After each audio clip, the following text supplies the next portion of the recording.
Arab Canada News is trying always to give you all the opinions about what's going on in the federal election in Canada 2019. Today we have Morgan Gay. He's a candidate from the NDP party to represent the Ottawa South area. Nice to meet you, sir. Nice to meet you as well. My name is Morgan Gay. I live in Ottawa South. I've been living in Ottawa South for about 13 years now. I'm active in our community. I work in the labor movement, but in terms of my capacity as an activist, I'm the secretary for the Alta Vista Community Association. I'm on the Billings Estate Historical Site Consultation Board. I've been a long time member of the Ottawa District Labor Council. My wife works in Ottawa South. My daughter goes to school in Ottawa South, so it's my community. So from your background, it seems that you are an activist and you are moving a lot in your social area. There is, as I understand now, it's not that big experience in politics. What made you decide to go through this election? Well, there's a whole host of things that led to me to decide to run in this election. First off, in our area in Ottawa South, there's a community called Herongate. And in Herongate last year, we had the largest mass eviction in all of Canada. Mm-hmm. What happened was hundreds of people were told, you all have to move out of these buildings. We're going to have to tear all of these down. And, our community association in Alta Vista was very close to Herongate. And so I followed very closely what was happening there. And I met with our city councilor a couple of times, went to some events and supported the tenants there. And so that experience for me really highlighted the fact that a couple things. First off, there's not enough affordable housing in our community. Mm-hmm. And secondly, what happened there, Timber Creek was the name of the company that owns the housing. Sorry for interrupting, but from these problems, I just can figure out that through your walking around the campaign of your electoral campaign in your area, what are the main issues that you heard from people? Well, housing, for sure. Affordability in general. So, for example, there's not enough affordable housing in our community. Everything is getting more expensive across the board. So, for example, I have met people in the 7 months that I've been door knocking who don't have enough money to pay for the insulin that they need because they're diabetic. People can't afford their medications. Some people can't afford their dental work. Again, housing is a real issue. What's interesting, too, is there's a lot of issues with respect to tuition costs. If you want to go to university or to college or to trade school, the costs are astronomical to do that. And in Ottawa South, we have a very diverse community with a lot of new Canadians. Mm-hmm. And there are a number of challenges associated with immigration that I've heard a lot about. For example, it's very difficult for people to get their family members into Canada. There's a huge waiting list. And the other thing that I've heard a lot about from people is I've met people from Syria, from Iraq, from elsewhere that were board-certified surgeons or physicians. And the accreditation process here in Canada is so costly and so difficult to navigate that it's very hard for folks to be able to get accreditation. Most of the parties are talking about the affordable housing, the medical care, child care, the senior facilities, and what is the difference? How we are going to convince people to vote for you, not the others? Well, the difference is the NDP has a concrete plan to fix these problems, right? So, for example, the NDP introduced a motion in the House of Commons to build 500,000 new affordable housing units across Canada. The Liberals and the Conservatives voted against it. In addition to that, the NDP wants to make pharmacare universally accessible. We don't think people should have to pay for the medication they need, their dental care, their vision care. We think all those things should be part of our national health care plan. With respect to tuition problems and whether it's college or university, we believe that we need to start moving towards a system where university is accessible to all, and there should not be these financial barriers. And we have a plan, most importantly, to pay for all of these things.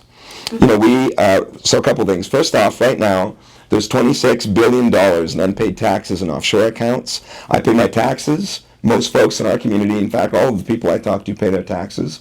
We believe it's time that the wealthy and the large corporations start to pay their taxes as well, because it's not happening.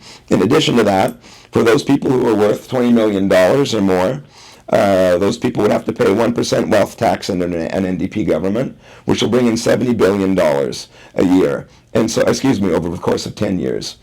So there's a number of different tools we're looking at, but what we have to stop talking about, as far as the NDP is concerned, is tax cuts. We keep talking about tax cuts all the time, and things keep getting more expensive. It's not the solution to our problem. The solution to our problems is investment in these programs so that everybody can access them, have access to them, whether it's housing, whether it's medication, whether it's dental care, whether it's tuition, whether it's a university or college. All of these things should be accessible to everyone, and we're going to tax the wealthy to make sure we have the resources we need to ensure people have those programs. Yeah, so you are talking now that you have already preparing your plans for the future if you are winning the election.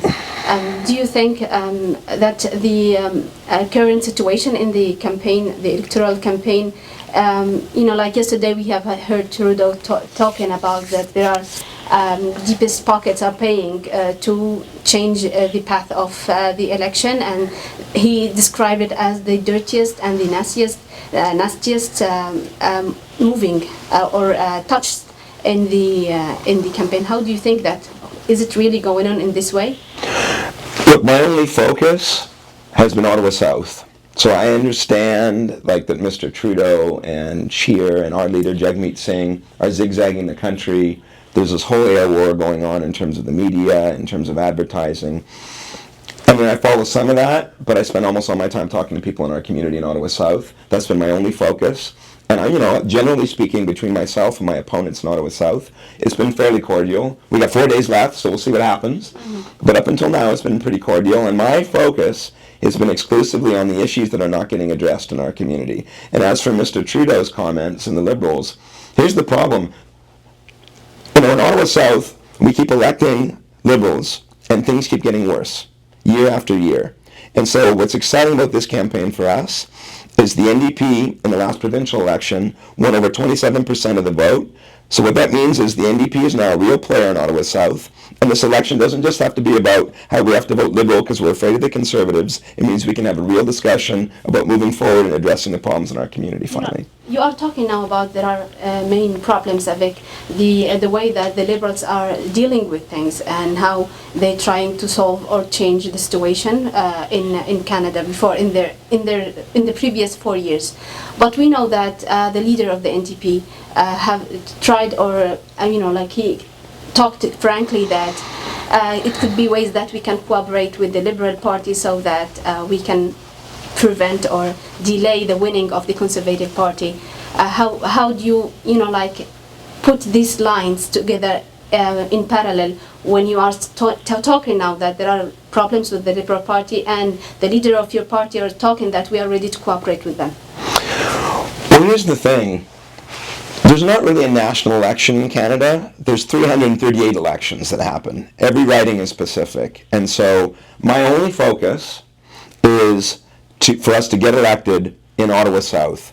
If I'm successful and I'm privileged enough to represent the people of Ottawa South, my priority will be to be a voice to tackle these issues that are not getting addressed in our community, whether it's housing, whether it's pharmacare, whether it's tuition costs, whether it's a ban on handguns. I support a ban on handguns in our community. Mm-hmm. We have in Ottawa South more and more violence in our community and crime. We need to ban handguns, and we need to invest in our communities to make sure that people have the services that they need, because every study shows that if you're going to address violence and crime in a community, you have to invest to make those services available. Here's the other thing. If I'm elected to the House of Commons, I will continue to do what I've been doing in my time as an activist. That's to be a voice for peace. I don't think we should be selling weapons to Saudi Arabia. I think we should be calling for Palestinians' rights to be respected. I think the government of Canada should be denouncing the illegal settlements. I support the right of Palestinians to return, the full right of return for Palestinians. I don't think we should be fueling bombers over Syria. We need to be a voice for peace and for human rights in the world. That's not happening now, and that's something that I would advocate for if I'm elected. And this is, the way that you can try to represent the residents of Ottawa South. As you know, it's clear that about half of the residents of Ottawa South are immigrants. Many of them are Arab and Muslims, and there are many voices are calling against immigration. How can you face this? Okay. Immigration is good for Canada. I support immigration, and I believe what we need to do is make it easier for people to bring their family members into Canada. There has to be a process in place, And we all agree there is a process, but the problem is it's broken right now in the sense that there's a huge backlog. We need to invest resources because every study shows that immigration, at least every study that I've read, immigration is good for Canada. It's been good for Ottawa South. I love living in Ottawa South. I've been door knocking for 7 months. The diversity and the new Canadians that have come to our community is what makes it a great place to live. Can you just give a clear example of how you are going to invest to solve these problems? Well, we need to build housing. We need to work with the municipalities and provinces, but especially municipalities. But we have to signal that the resources are available so that we can start building housing now. So I'll provide you with an example of what I've already been doing in our community. As Secretary for the Alta Vista Community Association, our association has been working to push Timber Creek, which is the company that owns Herringate, to agree to what's called a community benefits agreement, so that if there's going to be any new builds that happen there, they need to make sure that there's sufficient affordable housing.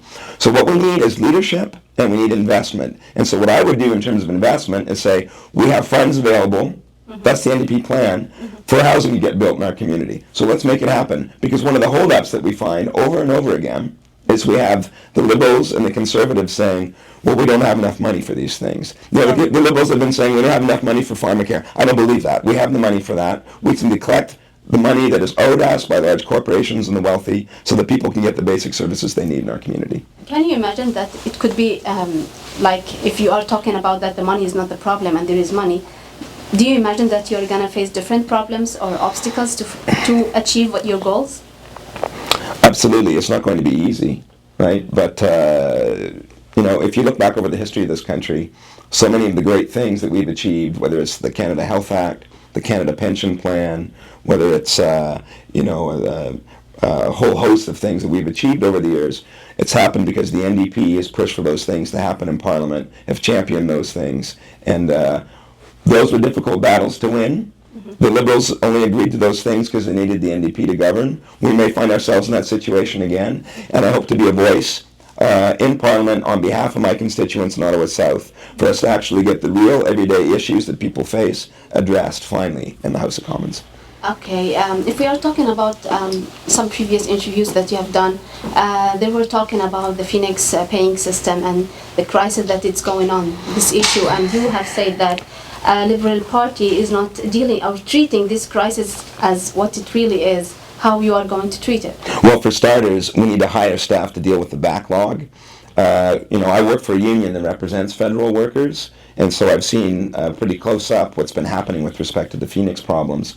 And what we need to do, for starters, is hire staff to fix the backlog, because there's a massive backlog. Secondly, we need to put compensation folks back into the departments so they can work closely with people in their departments who are actually affected by this crisis, rather than asking people to call a call center in New Brunswick. We need to treat this as a crisis. Look, there are members of the PSAC that have occupied members of Parliament's offices. There have been rallies. I remember there was one in March where workers shut down Laurier Street downtown. The union's gone to court. That's still not resolved. The Liberals need to talk. The Liberals need to take the situation seriously, and they need to stop taking public service employees for granted, because that's what they've been doing. Okay, today we have, you know, like about 4 days to the last day of the votings for this election.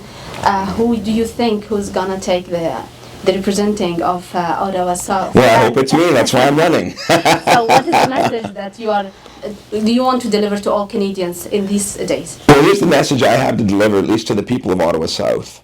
You know, year after year after year, we keep seeing things deteriorate, whether it's housing, whether it's tuition costs, whether it's transit costs, whether it's you know, the fact that people can't get access to dental services, the Phoenix Pay fiasco, the fact that there's a massive immigration backlog where people can't get their family members into Canada. You know, the NDP has solutions to all of these problems. And I would remind everybody that it's the Liberals that have been in charge for the last 4 years, and things have only gotten worse. What we need is a government who will stop making corporations and the rich the priority, and that will make everyday people in Ottawa South the priority. And again, we need a government that will focus on peace and human rights both in Canada and abroad. And we're not seeing that with the Liberals right now. We haven't seen it for 4 years of them in charge. It has been a pleasure having you with us today. Thank you. Thank you very much. Thank you.